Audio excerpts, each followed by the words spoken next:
for the reception at NATO headquarters. We continue to see a Russia with no discernible intention of bringing this war to an end. Even if Russia has gained some territory, it has paid dearly with enormous losses. An estimated 300,000 Russian casualties since the start of the year is a horrible price for this inhumane and illegal war of aggression. At the same time, we are seeing the brave Ukrainian defenders noticeably delay movements along the front lines. Moscow tries to mask its failures by terrorizing Ukrainian cities with massive air raids and provoking NATO with airspace violations. My friends, we should not allow ourselves to be sidetracked, and we must maintain a clear perspective. Current developments on the battlefield in Ukraine must strengthen, and we must maintain a clear perspective. Current developments on the battlefield must strengthen our resolve to continue our support for Ukraine. These developments show that Ukraine is successfully defending itself. They show that our support is making a difference. Two factors are important for the continued success of our support. Firstly, we must continue to act in a coordinated, unified and systematic way. Second, we must develop innovative ideas and creative approaches to meet the challenges. Dennis, my friends, you can count on Germany. We will continue and expand our support for Ukraine. With new contracts, Germany will provide additional support amounting to over 2 billion euros. This will include a Pearl package to totaling $500 million US. The package addresses a number of urgent requirements of Ukraine. It provides air defense systems, Patriot interceptors, radar systems, and precision-guided artillery, rockets, and ammunition. Thanks to Pete and our teams for engaging in intense talk to get this done. Transparency to our taxpayers, which includes fair pricing, remains key to our success. Thank you for doing everything you could do. We will continue to strengthen Ukraine's air defense with new contracts on the delivery of another 2 IRIS-T air defense systems, including a large number of guided missiles as well as shoulder-fired air defense missiles. We will supply high-end anti-tank weapons, communication devices, and modern handheld weapons. We will also launch a comprehensive project to modernize weapon systems already delivered to Ukraine and to extend their service lives. This ensures that the weapon systems we supply are adapted to changing battlefield realities and can continue to be used reliably and effectively by Ukraine's armed forces. At the same time, we will continue to expand cooperation between the German and Ukrainian defense industry. We will underscore this intent by concluding a memorandum of understanding on defense industry cooperation, which will be signed by Dennis and me following this UDCG meeting.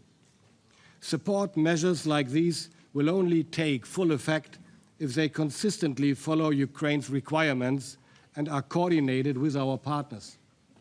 The UDCG will continue to play a crucial role in this. To ensure that it remains highly relevant, the UDCG needs to adapt. John and I have announced this in the summer. Over the past weeks, we have been working with Dennis and Mark to determine how to align the UDCG and its support architecture.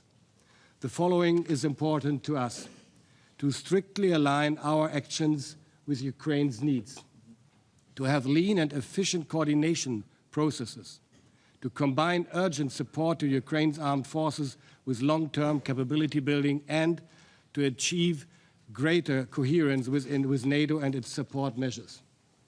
With these guiding principles, we ensure that Ukraine will receive the support that it needs to regain its freedom and peace and to maintain it in the long term for Ukraine and for Europe. Thank you, and Slava Ukraini. Thank you, Boris. Thank you all for being here. We meet today as 50 nations in support of Ukraine. Thank you all for being here. We meet today as 50 nations committed to stand by and to support Ukraine. We meet today on what is day 1,329 of President Putin's brutal invasion of Ukraine, a war he thought he would win within a week. But we meet also today in a week which has seen a breakthrough peace plan signed in another terrible war, reminding us that even in the toughest times, that peace is possible. And Secretary Hegseth, I want to praise President Trump's essential leadership in securing that ceasefire in Gaza. That was peace secured through strength. And today, as we shift our focus back to the war in Ukraine, your presence here reminds us of President Trump's commitment also to secure peace in Ukraine. But until peace comes, Ukrainians, military and civilians alike, continue to fight with huge courage. Our determination must match their defiance. Our support must match Putin's escalation. And our role as members of this UDCG is to guarantee Ukraine's strength. In the 8 months since Boris and I jointly took over the leadership of this UDCG, this group has successfully secured pledges worth over £50 billion for military aid capabilities to Ukraine. And from today, as Boris has said, we can announce that the UDCG, that Ukraine and NATO will work even more closely together to respond to the challenge that Denis issued to us. Ukraine's request to better track, better coordinate, better deliver the support the Ukrainian warfighters need. And thank you, Mark, for your support for this initiative. But as we step up further, we must all deliver faster. This year, the UK is spending the highest ever level on military aid to Ukraine. And I can confirm that in the last 6 months alone, we've delivered over 85,000 drones into Ukraine. We've also signed a new industrial partnership with Ukraine, and that will see us rapidly develop new, improved interceptor drones, which we'll mass produce and then supply back into Ukraine in the thousands.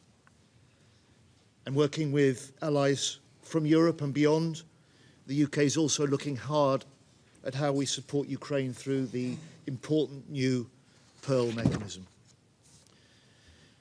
Finally, friends, this war was never about the fate of just one nation. President Putin's aggression is not confined to Ukraine. Drone incursions into Poland, violations of Estonia's airspace, election interference in Moldova. A secure Europe needs a strong Ukraine, and security for all our nations starts in Ukraine. So let's today reaffirm our purpose and our priorities. Support the fight today, secure the peace tomorrow, and stand ready to step up still further.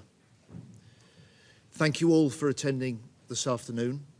With that, can I, on behalf of you all, welcome Denis to his first in-person UDCG meeting. Thank you.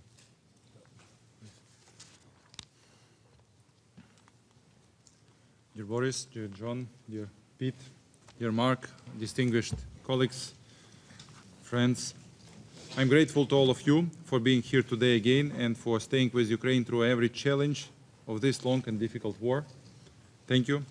This is already the 31st meeting of the Ukraine Defense Contact Group, and I thank you for such unity. Ukraine never wanted this war. We want peace, real peace, based on justice and international law. We appreciate all efforts or personal efforts of President Trump to bring Russia to the peace negotiations, but Russia still believes it can gain more influence with bombs. Every night our cities are under attack.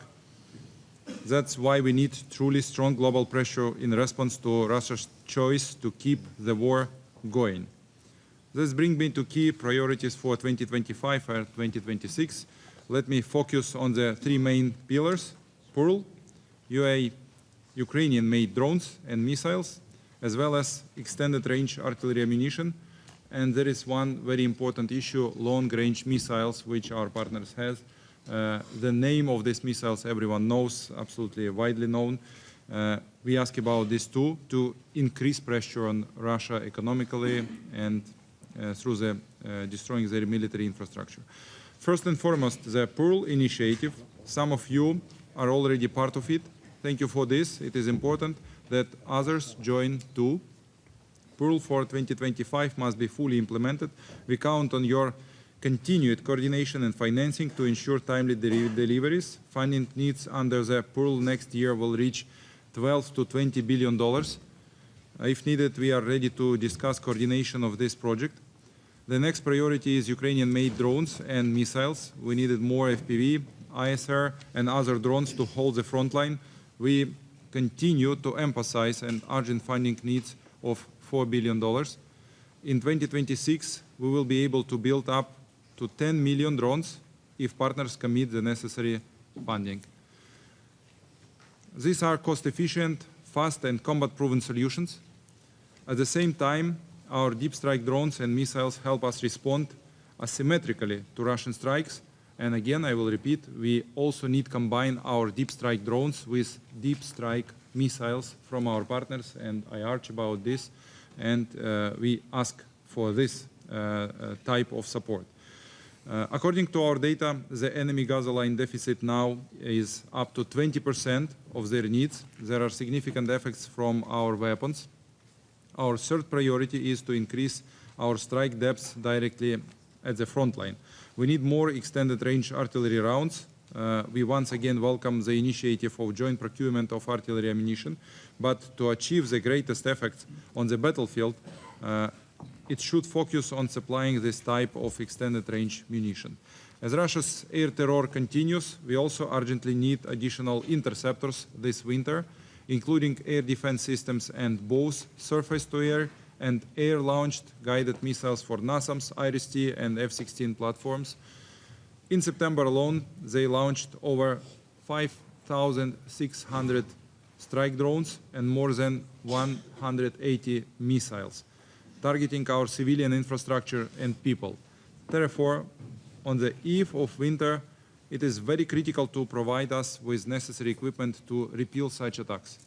I would also like to add a few words on our overall defense needs for 2026. We estimate them at $120 billion. Ukraine will cover half, $60 billion, from our national resources. We are asking partners to join us in covering the other half. The most effective path to meet this need is for our European and non-European partners to dedicate no less than 0.25% of their GDP to military support for Ukraine. If the $60 billion target is out of reach for Europe, for non-European partners, then the only remaining solution is a loan backed by frozen Russian assets, so it can be used to fund Ukraine's armed forces and their requirements. Why does this matter for all of us? Because together we are moving toward a new European defense architecture, and Ukraine's army today is the most experienced and capable in Europe. The technologies we are developing now, drones, interceptors, long-range strike systems, will strengthen Europe's resilience for decades. Colleagues, it would be a mistake to believe that peace is already near. The war continues every day in our strikes, and to each of you for your personal efforts, for your contributions of your nations, for our mutual unity, for strengthening of our nations in face of this aggression. Let us act together with resolve and without delay. Thank you so much. Slava Ukraini. Thank you. Pete, you have it. Thank you. Well, colleagues, Secretary General Rutte, ministers of defense, might I suggest ministers of war, from around the world, we gather at a very important moment. Over the past few months, European investment in defense for Ukraine has increased significantly. Now, of course, the United States will do our part, but Europeans must continue to take primary responsibility for the conventional defense of the continent. Now, as we have before, we're going to continue to constructively remind our allies of all of our Article 3 obligations. Article 3 of NATO states, by means of continuous and effective self-help and mutual aid, allies will maintain and develop their individual and collective capacity to resist armed attack. Today, and thanks to President Trump's efforts since the first term, we are seeing in real time allies taking this obligation seriously, including in Ukraine. A key mechanism to forge peace in Ukraine, as has been mentioned, is NATO's Priority Ukraine Requirements List, or PEARL, funding initiative. For those watching and not familiar, PEARL is how we supply weapons to Ukraine. Basically, Europe pays, the U.S. provides NATO fields. The best equipment in the world from the United States to Ukraine, paid for by European allies. General Grinkowicz, our supreme allied commander, the right guy at the right time, validates the assistance Ukraine requests through the PEARL initiative, and then our team within the War Department assesses those requests. It's a rigorous process, and so far has been effective. As a result, NATO allies have committed more than $2 billion in security assistance to Ukraine through the NATO PEARL initiative since August. Now, allies often say that Ukraine's security is synonymous with European security. Well, now then, therefore, is the time for all NATO countries to turn words into action in the form of PEARL investments. All countries around this table, no free riders. And I certainly appreciate Secretary Rutte's leadership in this important effort, and all the nations today that we've heard step up. Many more commitments just today to that PEARL initiative, which sends an incredible signal to the world about the commitment. I want to commend allies such as Germany and Poland for their efforts in meeting their 5% commitment, which is being invested in fielding combat-credible forces. I could name a lot of other countries as well, the Baltics and Nordics, that have done likewise, and we are grateful. All countries need to translate goals into guns, commitments into capabilities, and pledges into power.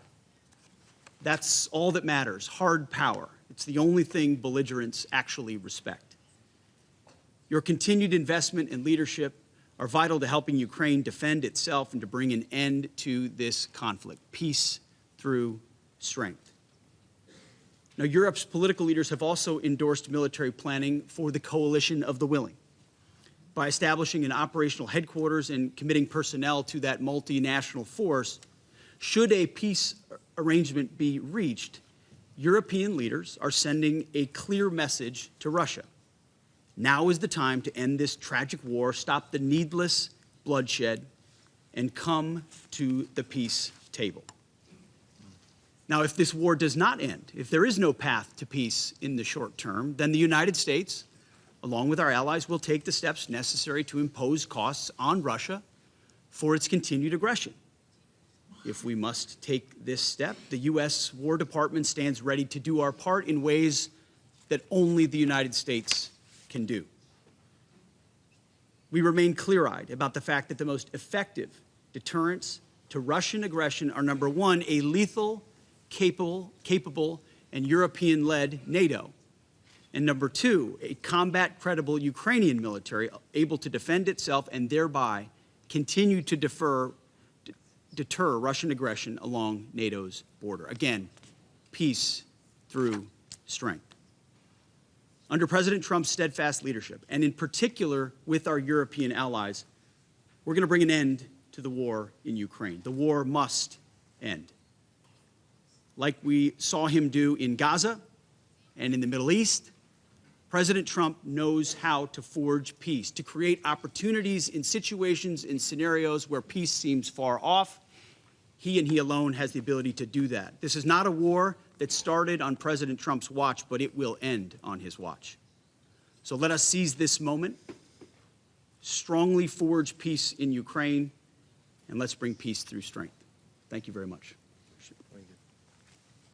Yes, thank you, dear Secretary of State Healy, Minister Pistorius, Secretary of War Hexet, Minister Schmihal, dear colleagues. Welcome back to NATO headquarters here in Brussels. And John and Boris, thank you again for your leadership Since its inception, the UDCG has been the backbone of our collective support for Ukraine. This body and the equipment it delivers to the battlefield are a clear demonstration of the international community's support for Ukraine. I've discussed with Secretary Healy and Minister Pistorius how NATO can best help the UDCG, and NATO staff will provide all necessary support. We will assist across the board, from hosting meetings such as this one to providing the best data and analysis available. And together with Ukraine, the UK, Germany, and with your support, we will make the UDCG more effective at delivering what Ukraine needs. So I look forward to working with all of you to ensure our support for Ukraine is as predictable and as impactful as possible. And we all have a role to play here. NATO allies have committed to increase our defense spending and support to Ukraine, and we know that the support to Ukraine itself, by the way, will count to that defense spending. And I'm particularly focused here on Pearl. Secretary Hexet was also speaking about it, and others. Because this is the mechanism that supplies US weapons, both lethal and non-lethal, to Ukraine, paid for by NATO allies. And I hope we can announce further significant contributions today, building on the successful meeting of defense ministers this morning. I want to commend President Trump's leadership here. He has been clear-eyed from day one when he came into office that he wants to end this war. He has been successful in Gaza. It was really staggering what happened this week and the week before under his leadership. And I want to thank you, Pete, for the leadership you are providing from the Pentagon to make all of this possible and to support this program. It is really critical. In getting Ukraine the weapons it really needs quickly and at scale. It will enable Ukraine to protect its people and hold the front line. And again, I'm so happy for the US to keep that supply going and for the allies that have contributed in the financial sense. Ultimately, strengthening Ukraine today and putting them in the best possible negotiating position tomorrow, let's hope that that day comes soon, that they will sit at one table. This is all in our collective interest. And the outcome of this war will therefore impact us all, be it directly or indirectly, whether we like it or not. So please do all that you can. Thank you. Slava Ukraini. So thank you, ministers. Thank you, Secretary General. May I now ask the press to leave the room, please.